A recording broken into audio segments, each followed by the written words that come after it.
Hey, everyone. I've got some really exciting news to share with you today. It's not just one bit of good news, but a whole string of positive updates that have been rolling in for the past 2 days. Seriously, it's like we're on a bit of a roll here, and I'm pumped to dive into what's been happening. The story that really stands out today is all about our offensive game, specifically the air attack. And I'm not just talking about the opening day of the San Francisco team, but rather the 49ers themselves. If you're someone who loves following daily updates on the Niners, then I suggest you hit that subscribe button, because we're about to hit 10,000 subscribers, and we've got a surprise lined up for everyone once we get there. You're not going to want to miss it. Our aerial game is in great hands right now, and I think we can all agree on that. We've got a skilled quarterback, a coach who knows exactly what he's doing, and a group of receivers who are more than capable of getting the job done. If everyone stays healthy, the talent on this team is still immense, and we'll definitely talk about that. But before we get into the exciting part of today's updates, I want to mention something that the 49ers did recently, a move that I couldn't cover yesterday because it happened just after I'd already recorded my content. This is a bit of news I'm pretty excited to discuss because it involves a player who's been brought into the fold, and I think it's worth taking a closer look at. So, what do you think about this new signing? It's an interesting one of those free agent deals that wasn't necessarily expected, but I'm curious to hear what you think. This player had way more experience last season than I anticipated, logging 451 snaps at the defensive end position. His contract is a one-year deal worth $1,033,000 with no guarantees, and he signed a restricted free agent tender with the Niners. Definitely let me know your thoughts on this one in the comments. Now, let's move on to the first piece of good news that's really got me hyped. It comes from a player who was featured in a fascinating conversation on a podcast. I'm telling you, the content that came out of that podcast is pretty revealing, and it'll likely be circulating all over social media or other platforms pretty soon. What caught my attention the most was this player's reflection on the mindset of being a receiver. He talked about how difficult his journey was in the beginning of his career, but whenever he was on the field during practice, he'd always approach the quarterback with enthusiasm, giving him a breakdown of what he'd be doing in the upcoming route. He'd say things like, "I'm going to take 3 steps, I'm going to break to the right, and you can trust me on this." I really love that mentality. For me, when it comes to crunch time, I need someone I can rely on. I need someone who's always willing to align with me, even if it's after a grueling practice. After the drills, he would run his routes while the quarterback threw the ball, and when the game came around, they'd connect to convert those key third downs. That's the essence of teamwork, right? When you have that kind of chemistry, it's not just about executing plays, it's about trust. And when that connection exists, it's clear that they're only going to get better with time. I want to talk more about this receiver later on, so don't go anywhere. But in general, what I find fascinating here is the bond between the quarterback and the receiver. It's almost like a fraternal friendship, and that's something that definitely shows up on the field. If they're able to build that kind of relationship, I truly believe that it's going to give them a huge edge in the future, and we're already seeing hints of what they can accomplish together. Now, there's a bit of a complication to consider. One of our top receivers might not be available for the first week of the season, and even if he does return, he could miss a significant chunk of practice. This brings us back to last year when he was absent for an extended period, and it wasn't just a small injury. It was a pretty big deal.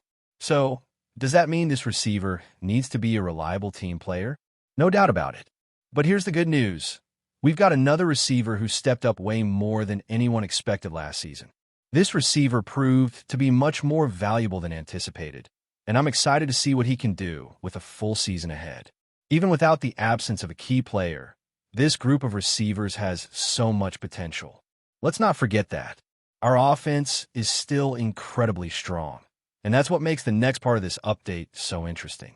Now, I want to shift gears a little and talk about Brock Purdy, because there's some additional information on him that's worth noting. He shared that about 40% of the time, he can't actually see his target on deep throws because of the presence of the offensive lineman blocking his view. He emphasized how important it is to understand the coverages and schemes and where his receivers need to be positioned. What's incredible about Purdy is that he's still able to be extremely effective, even when he can't always see the target in front of him. And let's be honest, this isn't something we typically hear from quarterbacks. Most guys would struggle in that kind of situation, but Purdy, he makes it work. And that's something I find fascinating, especially when you think about how much time he spent processing and anticipating plays. He's not necessarily a pinpoint accurate passer, but rather someone who anticipates the game and makes the right call at the right time. It's really extraordinary, especially when you consider that a lot of the passes Purdy threw last season were done so without him having a clear line of sight to the receiver. And I'll be honest, it's one of those things that you don't expect, but when you reflect on it, it's just mind-blowing. He's out there operating at a high level while dealing with all of this, and that's something that I think really sets him apart. In 2023, considering that a significant portion of his passes were thrown without a clear view of his receiver, you have to take your hat off to the guy. This is one of the best feelings you can have as a fan.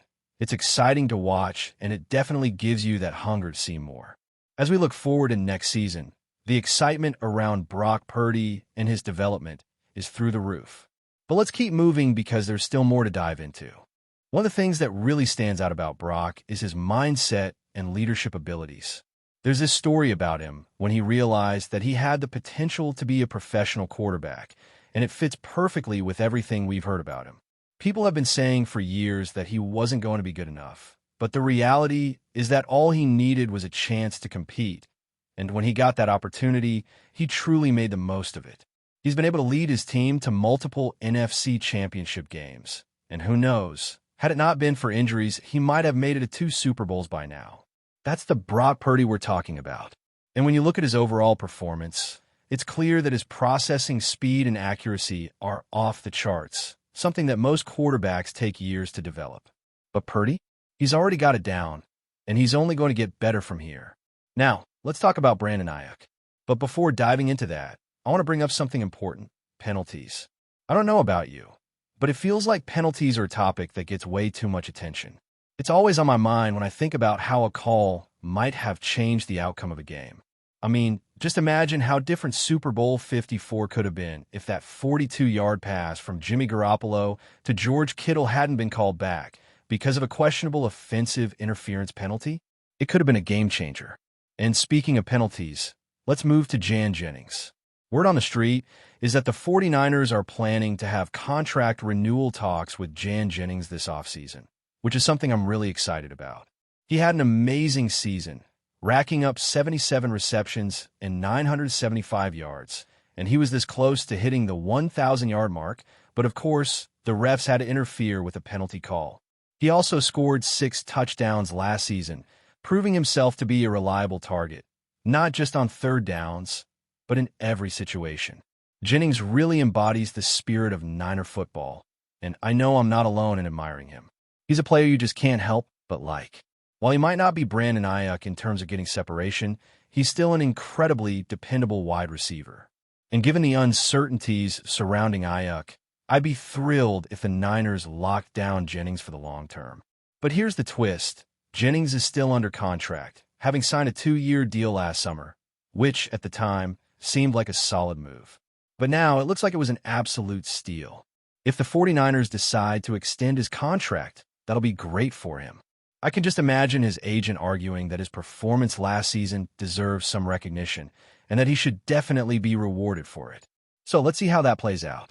But what's really interesting right now is how the team is handling the salary cap situation.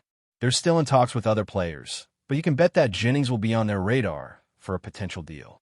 As we look forward, I'm really excited to see how everything unfolds, especially with the decisions surrounding Brandon Ayuk and the team's moves in the upcoming draft. It's going to be an interesting offseason, no doubt about it. All right, let's dive into the second part. I've got more updates that are definitely going to spark some conversations.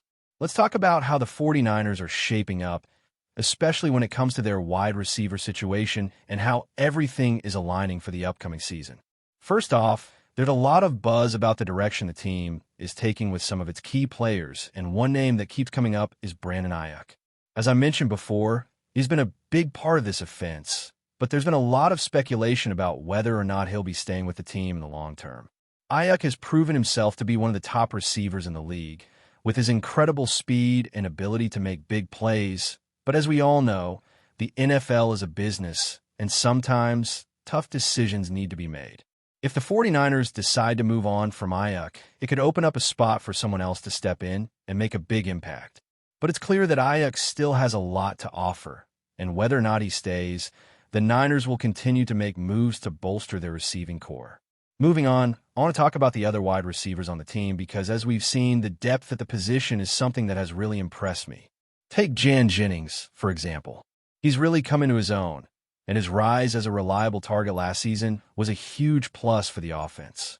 Jennings has proven that he's not just a filler player, but someone who can truly contribute when it matters.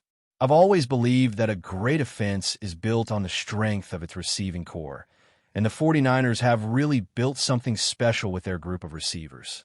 Even without Ayuk at times, this team has been able to make plays and move the ball downfield, which speaks volumes about the talent they have. It's exciting to think about what the future holds for this team. With Brock Purdy leading the charge as quarterback, the sky's the limit for this offense. Purdy's ability to read defenses and make quick decisions is something that sets him apart from many of the other quarterbacks in the league. It's been incredible to watch him develop, especially considering that he wasn't expected to be the starter at the beginning of last season. Yet, he's come in and proved that he belongs at the helm of this offense. His confidence is growing, and with every game, he's proving that he could be the guy for this team for years to come. Looking at the offensive line, that's another area that the Niners have focused on improving. A solid offensive line can make all the difference in the world, especially when you have a quarterback like Purdy who thrives when he has time to scan the field. The team's offensive line has done a great job in protecting the quarterback and creating opportunities for the running backs to find lanes and gain yards. That's something that has been a hallmark of the 49ers offense for years, and it looks like they're only going to get better with time. Purdy's quick release and ability to adjust under pressure have also helped mitigate any issues with the line. But overall, this is an area where the team has made significant strides. Another big factor in the success of this offense is the play calling. The coaching staff, led by Kyle Shanahan, has done an excellent job in designing plays that put the players in the best possible position to succeed. Shanahan's offensive scheme is one that has been proven to work time and time again. And it's no surprise that the 49ers have continued to be one of the most dangerous offensive teams in the NFL. The creativity in the play design and the way they've used different weapons on the field has kept defenses on their toes and has allowed the team to find success in both the passing and running game. As we look ahead, it's clear that the 49ers are building something special on both sides of the ball. The defense has always been a strength of this team, and they've only gotten stronger over the past few seasons. With some key additions to the roster, this defense is looking even more formidable than before. But it's the offense that really has me excited for the future. With the pieces they've assembled and the talent they have at the skill positions, the 49ers are poised to be one of the top teams in the league for years to come. There's still a lot to figure out in terms of roster moves, especially with the upcoming draft, but I have a lot of confidence in this team. The front office has done a great job of balancing the cap, making smart signings, and drafting players who can come in and contribute right away. I think we're in for an exciting offseason, and I'm looking forward to seeing how the team continues to evolve. Whether they keep Ayuk or make some changes, the future of this team is bright. The sky is the limit for this offense, and I can't wait to see what they're going to do next season. But before we dive in, don't forget to subscribe to 49ers Zone and hit the like button on this video. Your support helps us keep bringing you the latest updates on the San Francisco 49ers. And don't forget to share your thoughts on the news in the comments below. In an unexpected twist, rumors have begun circulating that Christian McCaffrey, the San Francisco 49ers star running back, has declared he no longer wants to play alongside Nick Bosa. The news has sent shockwaves through the NFL community, leaving fans and analysts alike scrambling to uncover the truth behind these explosive claims. Could it be that one of the most dynamic duos in the league is about to break apart? Let's dive deeper into the situation that's grabbing all the attention. Christian McCaffrey's career has been nothing short of spectacular. After being traded to the 49ers in 2022, he quickly became one of the league's most electrifying players, earning the title of Offensive Player of the Year in 2023. His versatility on the field is unmatched, and his performances, especially in key games, have made him a fan favorite. However, recent whispers suggest there's been a shift in McCaffrey's outlook, particularly regarding his relationship with defensive star Nick Bosa. The two players, whose talents have undeniably elevated the 49ers' performance, may no longer be on the same page. Nick Bosa, the 2022 NFL Defensive Player of the Year, has also been a pillar of the 49ers' defense. His ability to disrupt the opposition with his relentless pass rush makes him one of the most feared defenders in the league. Bosa's presence on the field has often been a perfect complement to McCaffrey's offensive prowess, forming a synergy that's helped the 49ers make deep playoff runs. Yet, with McCaffrey reportedly stating he no longer wants to share the field with Bosa, questions are now being raised about what could have caused this rift between the two. Is this all just a misunderstanding, or is there more to the story? Some suggest that McCaffrey's frustration stems from the 49ers' recent struggles, with injuries hampering both players' seasons. McCaffrey, who has dealt with a calf and Achilles injury, had a rough 2024 season, missing several games and not reaching his usual stellar form. Bosa, too, has battled his share of injuries, including a hip and oblique injury that kept him sidelined for a couple of crucial matchups.